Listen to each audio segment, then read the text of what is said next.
They envied your resilience. They threw you into hell, believing the fire would finally silence you. They watched as the ground disappeared beneath your feet. They waited for the moment your knees would buckle, for the sound of your spirit cracking under pressure. But listen to me. You didn't scream the way they expected. You didn't beg. You didn't disappear. You stood there, burned, bruised, shaking, and still breathing. And that was the first thing they never forgave you for. Because from that moment on, this was never about your pain. It was about your resilience. They thought they knew you. They thought you were fragile because you were kind. They mistook your silence for weakness. They mistook your patience for submission. They believed that if they pushed hard enough, if they mocked long enough, if they betrayed deeply enough, you would fold, that you would shrink, that you would become a shadow of who you once were. They expected tears. They expected collapse. They expected you to stay broken, but reality had other plans. Because while they were watching for your downfall, something else was happening in the dark, something quiet, something dangerous. You were learning how to survive without applause. You were learning how to breathe with your chest heavy and your heart wounded. You were learning how to stand alone without becoming bitter, and they never saw that part coming. You didn't rise overnight. No, your transformation was forged in the slow, merciless hours when no one was clapping for you. It happened in the nights where sleep wouldn't come, where your mind replayed every word they said, every betrayal they delivered with a smile. It happened when you questioned your worth, when you wondered if maybe they were right, when you stood at the edge of giving up, not because you were weak, but because you were tired. And yet, you stayed. You stayed when it hurt. You stayed when it was lonely. You stayed when walking away from yourself would have been easier.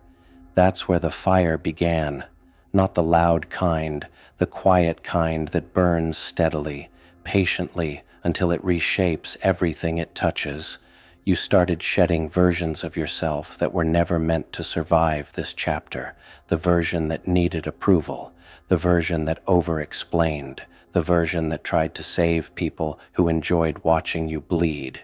You didn't become cruel, you became clear, and clarity is terrifying to those who benefited from your confusion. While you were rebuilding, they were still laughing, still talking, still convinced that the story would end with you broken and them victorious. But something shifted. They noticed your silence had changed. It was no longer empty. It was heavy, grounded, unbothered. They noticed you stopped reacting, stopped explaining, stopped chasing closure from people who only understood control. And that scared them. Because nothing unsettles an antagonist more than a survivor who no longer needs revenge.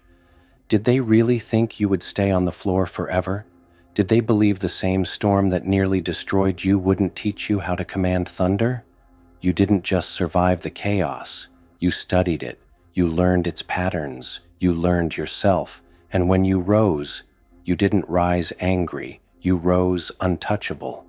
That's when the envy began. Not because you were louder than them, but because you were calmer. Not because you proved them wrong with words, but because your presence told a story they couldn't rewrite.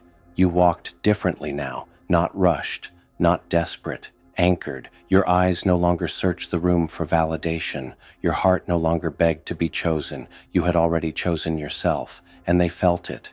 They felt it in the way conversations stopped when you entered the room, in the way their smiles became forced, in the way your growth made their excuses echo loudly in their own minds.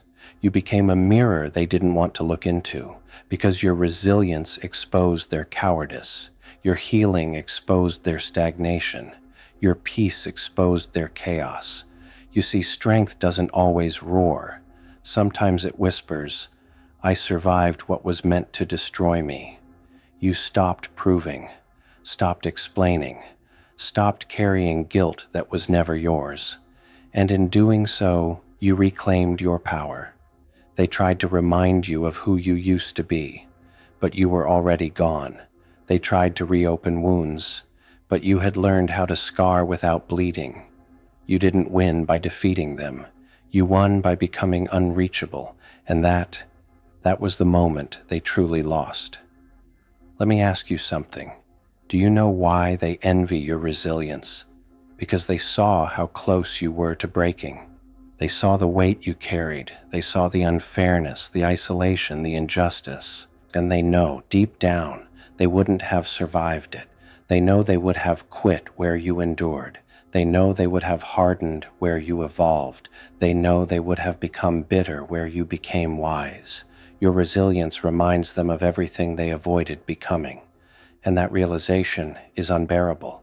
You turned pain into discipline, loneliness into self-respect, loss into clarity. You learned that not everyone deserves access to your heart, that not every battle needs your energy, that sometimes walking away is the loudest victory.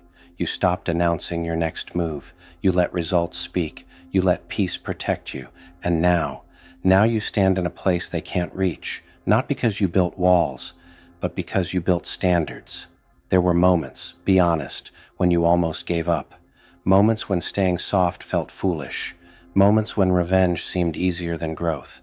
But you chose mastery instead. You chose to outgrow the need to be understood by those committed to misunderstanding you. You chose to let silence do the work.